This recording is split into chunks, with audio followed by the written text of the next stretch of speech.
Bismillahirrahmanirrahim. Assalamualaikum warahmatullahi wabarakatuh. Waalaikumsalam. Alhamdulillahi rabbil alamin. Wassalatu wassalamu ala sayyidil anbiya'i wal mursalin wa ala alihi wa sahbihi ajma'in. Subhanaka la ilma lana illa ma 'allamtana innaka antal alimul hakim. Wa la hawla wa la quwwata illa billahil aliyyil 'azim.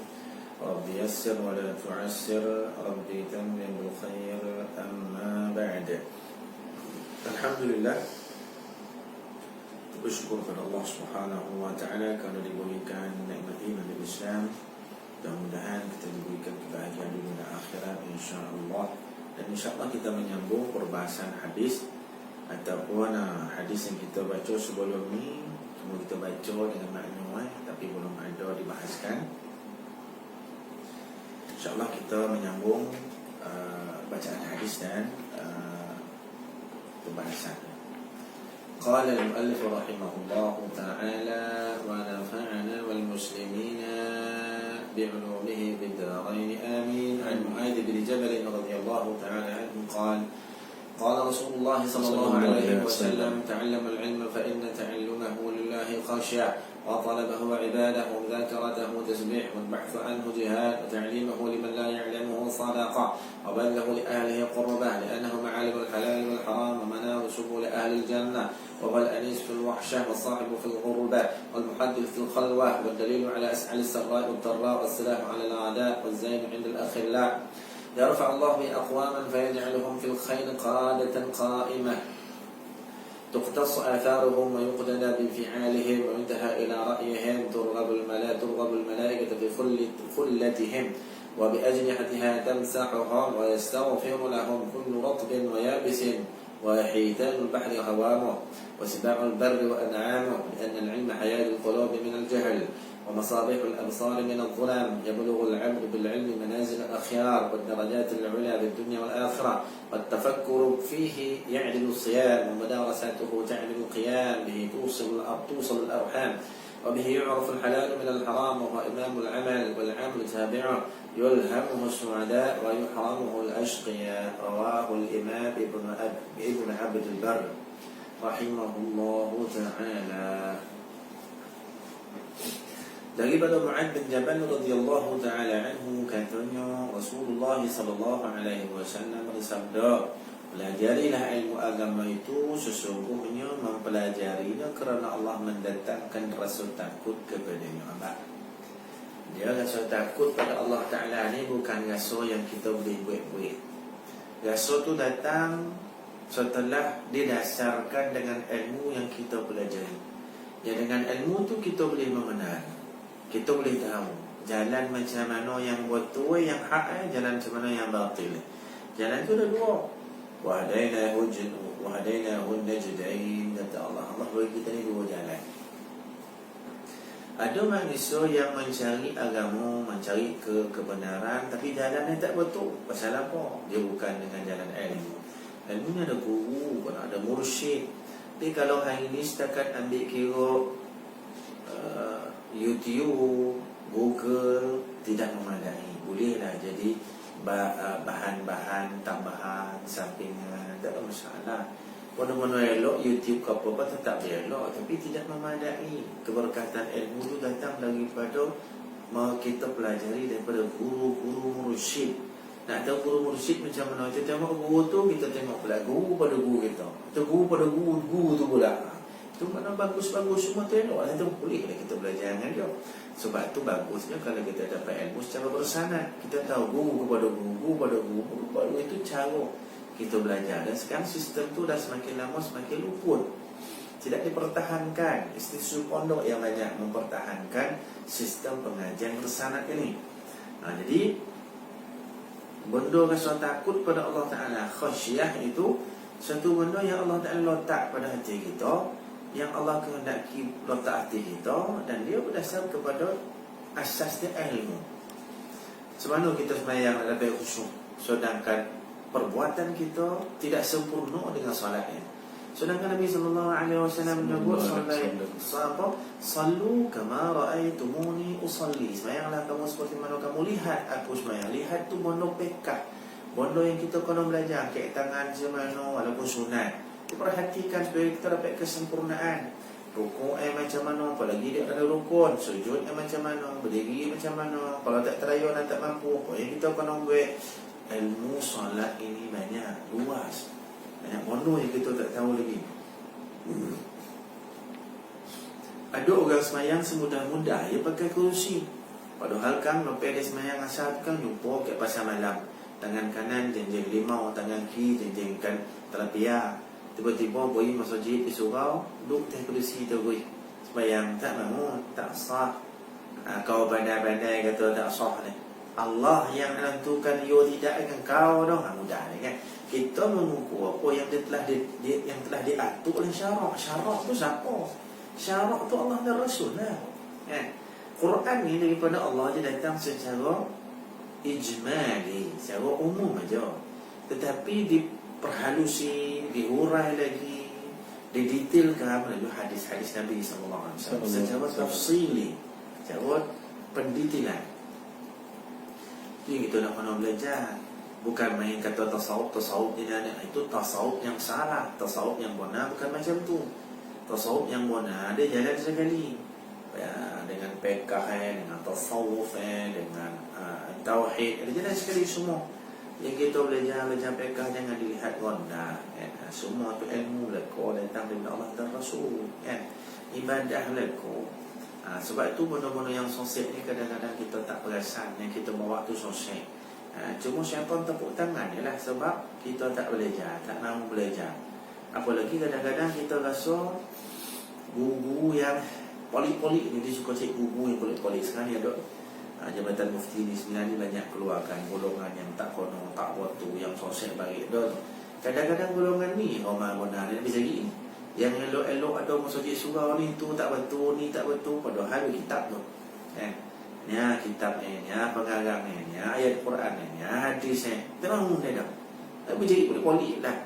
Yang ngajar-ngajar ke kebun kelapa sawit, tengah-tengah kebun kota, tengah-tengah hutan, tepi-tepi sungai, nak bawah, nak lumbung-lumbung mana, tentu mana yang polik-polik ni.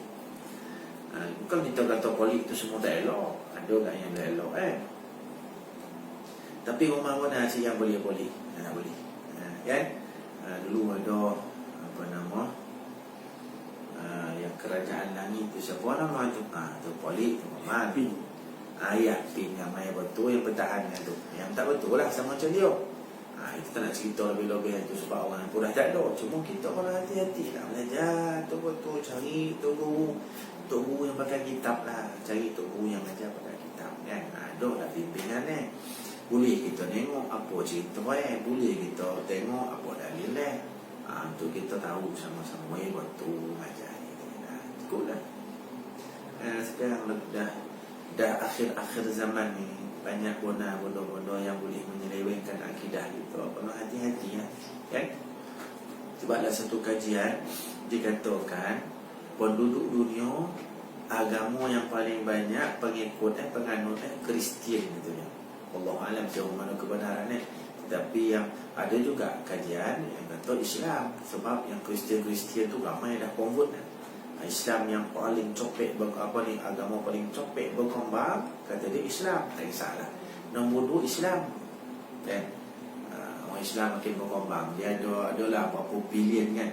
Ada lebih kurang 3 bilion lah Kristian. Yang Islam dikatakan hampir 2 bilion. Lepas itu pula yang ketiga tahu apa golongan yang paling banyak etis. Lepas Kristian katanya Kristian, lepas itu Islam dengan Kristian ni mungkin kita boleh kata lebih kurang. Mungkin Islam lebih banyak sebab perkembangan tu kita tak tahu secara pasti kan. Taklah Islam pokok. Tapi nak membayangkan nombor 3 etis. Etis ni tak percaya Tuhan. Dan bayangkan kalau dia dah nombor 3, agak-agak dia boleh kuasai tak dunia maya ni. Orang-orang dia kan mengangan ada yang sesuatu dia kan, tak percaya Tuhan. Itu yang ramai. Orang Melayu kita pun ramai yang tak percaya Tuhan kan, tak tahu. Kau takut kita ni tersosik bagi sebab mereka ni berhujah dengan akal.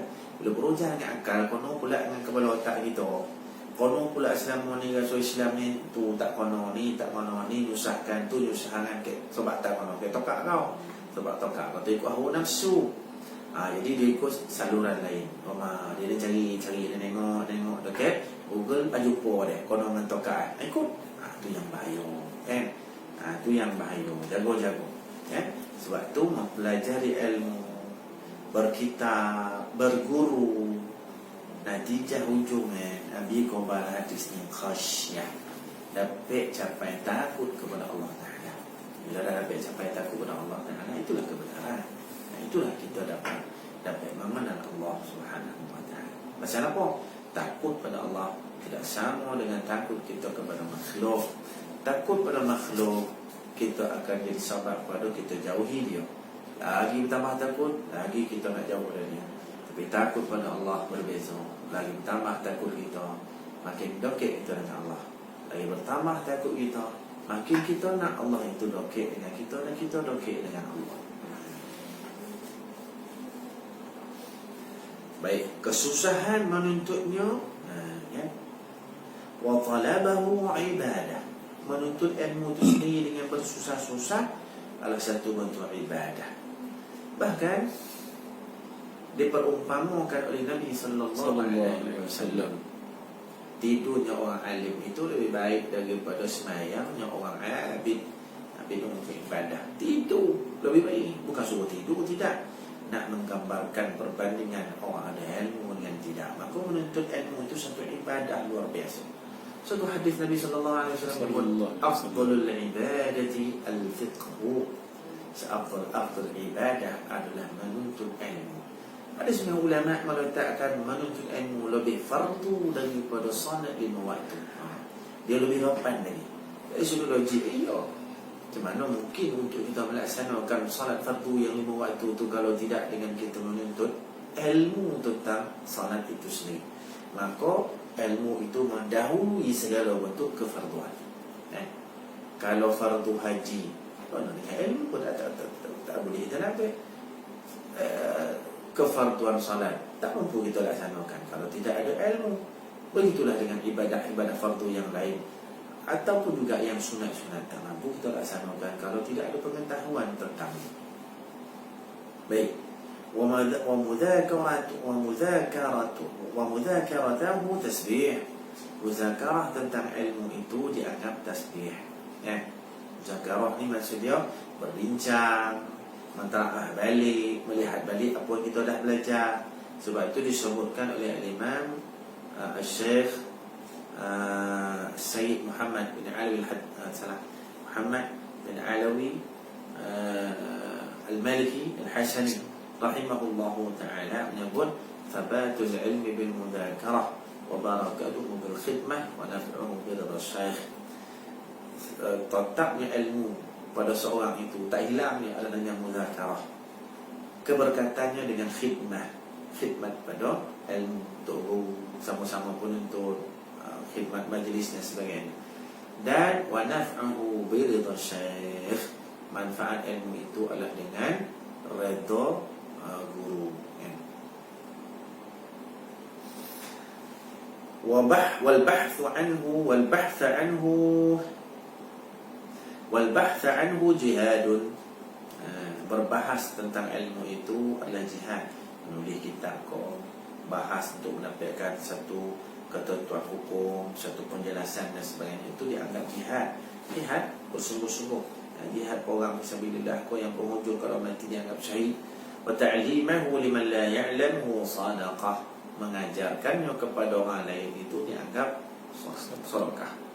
Bahkan ada riwayat menyebut seafdal sedekah adalah dengan mengajar ilmu kepada orang lain.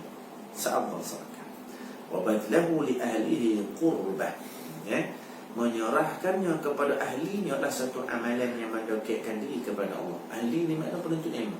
Menyerahkannya kepada orang yang berminat. Tak kisah orang tua, budak-budak, orang tinggi, orang rendah, tak kisah. Siapa saja di ahlihi. Wabadlahu li ahlihi qurbah. Ada yang mengatakan ahlihi itu maksud keluarga. Wabadlahu li ahlihi qurbah, menyerahkannya kepada ahli satu amalan berkait kepadanya. Tak kisahlah mana-mana, tetapi kita bukan setakat menuntut ilmu untuk amal seorang-seorang, itu pun kira bagus, tapi adalah yang dituntut satu lagi, kita menyampaikannya kepada orang lain. Rasulullah SAW baligh anni walau ayat, sampaikan daripadaku walaupun satu ilmu. Li'annahu ma'alimul halal wal haram, kerana ilmu itu membawa kepada pengetahuan seseorang membezakan di antara yang halal dengan yang haram. Wa manaru subuli ahli jannah, jalan untuk kita permudah masuk syurga. Manar ni mana-manaru, subul ni jalan-jalan ahli syurga. Maksudnya di antara jalan mudah untuk seorang itu mencapai syurga adalah dengan melalui menuntut ilmu.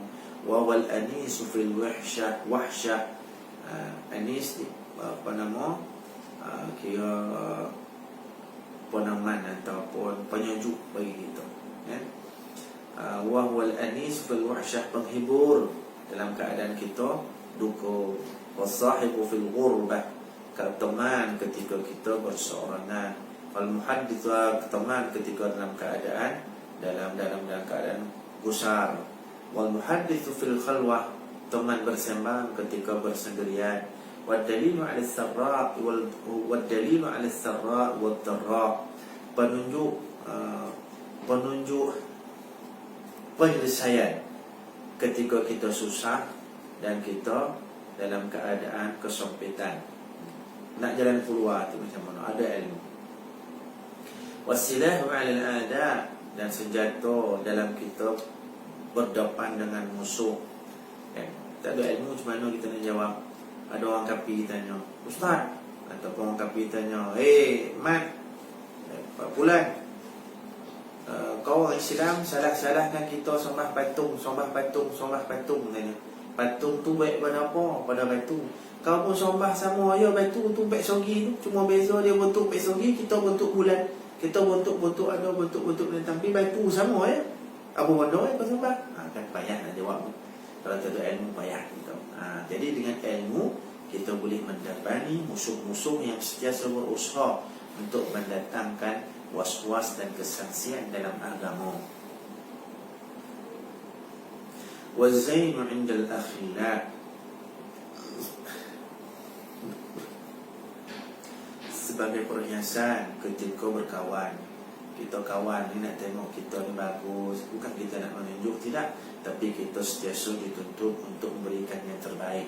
Khairun nas anfa'uhum linnas, sebaik-baik kamu orang boleh beri manfaat kepada orang lain. Ini di antara ilmu ada, kita boleh kongsikan ilmu kita dengan orang lain, maka kita jadi manfaat kepada orang lain.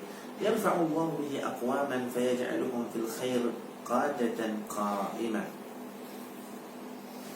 Dengannya Allah Ta'ala mengangkat darajat sesuatu kaum, lalu dijadikan yang pemimpin kebaikan yang adil, sehingga menjadi bahan perbualan sejarah serta diikuti jejak langkahnya.